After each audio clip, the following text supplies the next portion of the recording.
शुभोदय बच्चों। आज की इस अवधि में हम पाठ 16 यानी कविता बूंद बूंद से सागर, इस कविता को आज हम क्या करेंगे, सुनेंगे। तो फिर बूंद बूंद से सागर, इस कविता के कवि का नाम है केदारनाथ कोमल। बच्चों, बूंद बूंद से सागर यह कविता आपके लिए क्यों रखा गया है, देखेंगे। आइए। इस कविता के द्वारा छात्र सीख सकते हैं कि छोटी छोटी बातों पर ध्यान देने से बड़े बड़े सार्थक काम बन सकते हैं। उसी तरह जिससे धरती पर सुख संतोष छा जाता है। इस कविता से आप क्या सीखेंगे बच्चों? छोटे छोटे कामों को या छोटे छोटे बातों पर ध्यान देने से हम बड़े बड़े सार्थक कार्य कर सकते हैं, ऊंचाई तक जा सकते हैं। जिस तरह कन्नड़ में हमने सुना है बच्चों, हनी हनी कूड़िदरे हल्ला, तने तने कूड़िदरे राशि। उसी तरह छोटी छोटी बातों को एक के बाद एक हम करके सीखते गए तो आगे चलकर हम एक बड़े मकान पर यानी बड़े बड़े लक्ष्य की ओर क्या कर सकते हैं, बढ़ सकते हैं। तो फिर अब हम क्या करेंगे, इस कविता को विस्तार से सुनेंगे बच्चों। तो फिर आइए।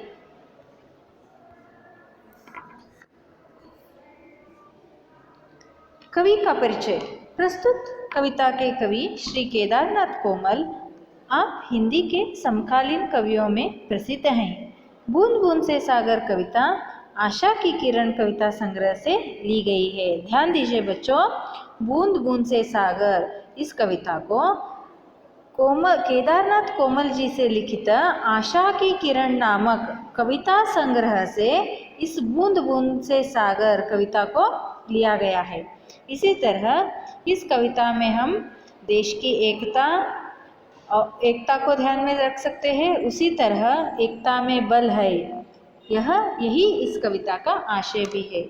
एकता में बल है, इससे संबंधित पिछली अवधि में हमने एक और नई कहानी सुनी थी।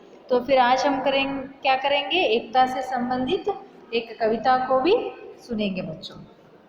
देखिए, बूंद बूंद के मिलने से बन जाता है सागर, सूत सूत के मिलने से बन जाती है चादर। बूंद बूंद के मिलने से, यहाँ पर बूंद यानी हनी, मिलने से बन जाता है सागर। ಹನಿ ಹನಿ ಕೂಡಿದರೆ ಏನಾಗುತ್ತಂತ್ರಿ? ಸಾಗರವಾಗುವುದು. ಸಾಗರ ಯಾವುದರಿಂದ ಆಗಿದೆ? ಹನಿ ಹನಿ, ನೀರಿನ ಹನಿ ಹನಿಗಳಿಂದ ಕೂಡಿ ಸಾಗರವಾಗಿದೆ। ಅದೇ ರೀತಿ सूत सूत के मिलने से बन जाती है सागर चादर। सूत, यहाँ पर सूत यानी दार, सूत यानी दार, दार दार ಕೂಡಿ ಏನಾಗತ್ರಿ? ಚಾದರ್ ಆಗ್ತೈತಿ। उसी तरह मिनट मिनट ही तो मिलकर बन जाता है साल। ನೋಡ್ರಿ, ಒಂದು ನಿಮಿಷ ಒಂದು ಮಿನಿಟ್ ಸೇರಿ ಅಥವಾ ಸೆಕೆಂಡ್ನಿಂದ ನಿಮಿಷ, ನಿಮಿಷದಿಂದ ಗಂಟೆ, ಗಂಟೆಗಳು ಕೂಡಿ ಏನಾಗತ್ರಿ? ದಿನಗಳು ಕೂಡಿ ಏನಾಗುತ್ತಾ?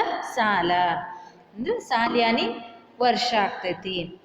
तो फिर बच्चों, एक साल कैसे बनता है? मिनट मिनट के मिलने से, सेकंड के मिलने से, निमिष के मिलने से, घंटे के मिलने से दिन बनता है। उसी दिन को हम अगर मिलाते जाएं तो एक साल भी बन जाता है।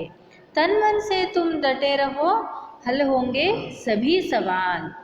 तन और मन, तन यानी देह, मन यानी ಮನಸ್ಸು। डटे रहना यानी ಸ್ಥಿರವಾಗಿ ನಿಲ್ಲುವುದು। ಡಟೆ रहना यानी ಸ್ಥಿರವಾಗಿ ನಿಲ್ಲುವುದು। ದೇಹ ಮತ್ತು ಮನಸ್ಸಿನಿಂದ ನೀನು ಸ್ಥಿರವಾಗಿ ನಿಂತುಕೊಂಡರೆ ಹಲ್ ಹೋಂಗೆ ಸಭಿ ಸವಾಲ್। यहाँ पर हल ಅಂದ್ರೆ ಪರಿಹಾರ। ನಿನಗೇನೋ ಒಂದು ಸಮಸ್ಯೆ ಬತ್ತಪ್ಪ ಅಂದ್ರೆ ನೀನು ದೈಹಿಕವಾಗಿ ಮಾನಸಿಕವಾಗಿ ಸ್ಥಿರವಾಗಿ ಉಳ್ಕೊಂಡು ಗೊಂದಲಕ್ಕೊಳಪಡಲಿಲ್ಲ ಅಂದ್ರೆ ನಿನ್ನ ಸಮಸ್ಯೆಗೆ ಪರಿಹಾರ सिक्के सिगते। हल होंगे सभी सवालों का परिहार आपको क्या मिलेगा बच्चों? मिल सकता है अगर आप तन मन से स्थिर होकर उस सवाल का प्रश्न ढूंढते रहेंगे, प्रश्न ढूंढने का प्रयास करेंगे तो अवश्य आपको क्या कर मिल जाएगा, उस समस्या का, उस सवाल का जवाब मिल जाएगा। स्थिर रहकर तन और मन से, बुद्धि से अगर आप काम लेंगे तो सभी सवाल आपके सभी सवाल, उनके उत्तर आपको बहुत सुलभता से मिल सकते हैं। उसी तरह अगली पंक्ति में केदारनाथ जी कहते हैं, पैसा पैसा जोड़ो तो बन जाओगे धनवान, थोड़ी थोड़ी चलकर ही तो देख सकोगे हिंदुस्तान। देखिए धनवान हम कैसे बन सकते हैं, धनवान यानी श्रीमंता, पैसा पैसा जोड़कर। सिर्फ एक ही पैसा जोड़ने से, रुपए कमाने से हम धनवान नहीं बन सकते। हम धनवान कैसे बन सकते हैं, पैसा पैसा जोड़कर हम क्या बन सकते हैं, धनवान बन सकते हैं। उसी तरह थोड़ा थोड़ा चलकर ही तो देख सकोगे हिंदुस्तान। अभी के अभी मुझे पूरा हिंदुस्तान देखना है, हिंदुस्तान की यात्रा करना है। अगर हम इस तरह सोचेंगे तो संभव है बच्चों? नहीं। हमें थोड़ा थोड़ा चलकर, यानी कदम कदम आगे, कदम कदम बढ़ाते हुए चलते गए तो हम पूरा हिंदुस्तान देख सकते हैं, पूरे हिंदुस्तान की सैर भी कर सकते हैं। इसलिए वे यह कहना क्या प्रयास कर रहे हैं कि कोमल जी, छोटी छोटी बातों पर ध्यान देना चाहिए। ये छोटा काम है, हम तो बड़ा काम कर रहे हैं, छोटे काम की ओर हमें ध्यान नहीं देना चाहिए, ऐसा सोचना गलत होता है। छोटे छोटे कामों से ही बड़ा बड़ा फायदा होता है, यह बताने का प्रयास कोमल जी यहाँ पर कर रहे हैं। आगे चलकर कहते हैं, अच्छे अच्छे काम करो और बातें प्यारी प्यारी। देखिए हमें कह रहे हैं, हमें संबोधित करे, अच्छे अच्छे काम करो। बच्चों कोमल जी हमें कह रहे हैं हमारे काम कैसे होने चाहिए, अच्छे। अच्छे यानी ಒಳ್ಳೆಯ, हमारे काम अच्छे होने चाहिए। और हमारी वाणी, वाणी यानी बातें, और बातें प्यारी प्यारी। हमारे बातों को सुनकर दूसरों को क्या होना चाहिए, खुशी होना चाहिए, बुरा नहीं लगना चाहिए। अगर हम काम अच्छे करेंगे तो, और बातों को प्यारी प्यारी, प्यारी प्यारी यानी बहुत सरलता से, मुग्धता से हम अगर बातें करें तो, किसी का मन न दुखाए तो देश हमारा झूम उठेगा, नाच उठेगी धरती सारी। अगर हम सब में यह गुण आ जाएगा तो, कौन सा गुण, अच्छे अच्छे काम करने का और हमारे सामने जो व्यक्ति रहते हैं उनके बारे में अच्छी बातें बोलने का, यह गुण हम अपने जीवन में अपना लेंगे तो हमारा देश झूम उठेगा, यानी खुशी से फूल जाएगा, नाच उठेगी धरती सारी। तब धरती माँ क्या करेगी, खुशी से नाच उठेगी, क्योंकि उसके बच्चे क्या है, अच्छे हैं और सच्चे हैं। इसलिए हम सबको क्या करना है बच्चों, जाति भेदभाव न करते हुए, लिंग भेदभाव न करते हुए, गरीब अमीर न कहते हुए, सबके साथ मिलजुल कर रहना है, अच्छे अच्छे काम करना है और अच्छे अच्छे भाव से रहना है, और बातें भी हमें प्यारी प्यारी करनी है।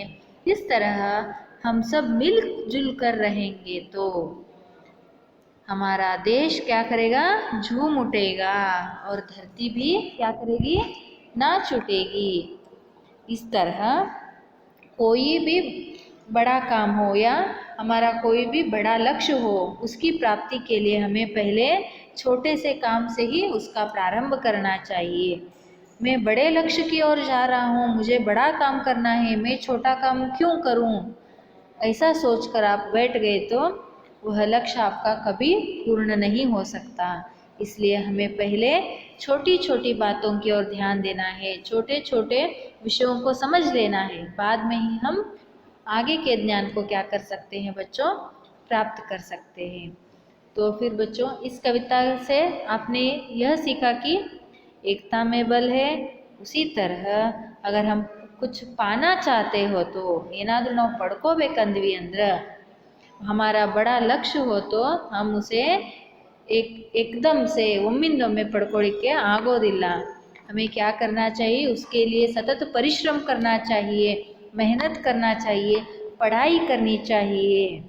देखिए आपको एक गद्य रूप में कुछ लिखना हो तो आपको क्या करना चाहिए, एक 4-5 वाक्यों में अगर आपको उत्तर लिखना हो तो आपको पहले क्या करना चाहिए, शब्दों का जोड़ करना चाहिए। अगर आपको शब्द ही नहीं लिखने आए तो आप उस पैरा को किस प्रकार लिख सकते हैं बच्चों।